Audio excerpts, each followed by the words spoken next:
spending money to show people how much money you have is a fast way to go broke and an expensive way to gain respect. It's the fastest way to have less money. Spending money to show people how much money you have is the fastest way to have less money. And so this is why I think one of the most valuable financial assets is not needing to impress strangers.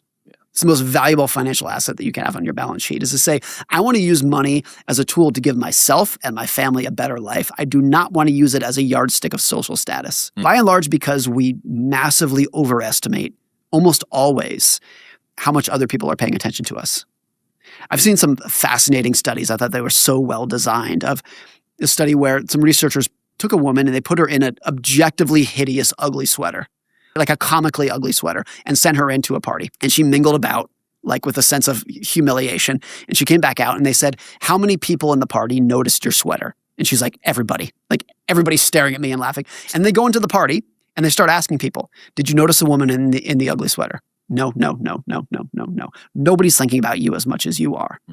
And I think, so the idea, it's so easy to tell yourself, if I had this house, car, clothes, whatever it might be, that other people will notice and elevate my status and pay attention to me and look at me and say, wow, look at Chris. He's such a cool guy.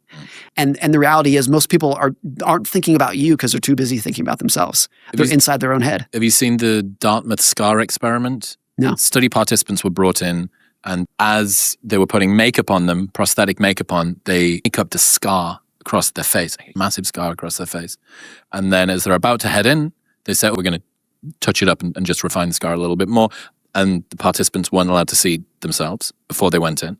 They removed the scar. They put them in. They said, have the interview come back, tell us, do you think the person noticed the scar? They couldn't stop staring at it. I'm absolutely certain that they were judging me because of it. Please look in the mirror. The scar wasn't even there. Wasn't even there. So the idea that most people, they don't have the bandwidth to think about you because they're busy worrying about themselves. They're worrying about themselves and not thinking about other people. When you look at the happiest people that you've met, what did they have in common that money alone doesn't explain? I think they were very internally benchmark focused. Their benchmark for how well their life was doing was like health, marriage, kids, job. It didn't leave the confines of their roof. And you could flip that around and say some of the least happy people you met are a purely external benchmark. How beautiful am I? How many followers do I have? How many other people do I think are looking at me? It's a very external benchmark focused. That's almost always the case. The internal versus the external benchmark is everything in terms of contentment and money. And contentment's important because the emotion that people want to chase with money is happiness. I want to be happy. Because as I said earlier, happiness is always fleeting. Contentment, though, is permanent. Being content, just waking up and being like, I got everything I want and I can live in the moment and just appreciate what I have. And yeah, there's a lot of people who have a lot more than me, but I don't focus on that. I got everything that I need right here. It's a unique mindset.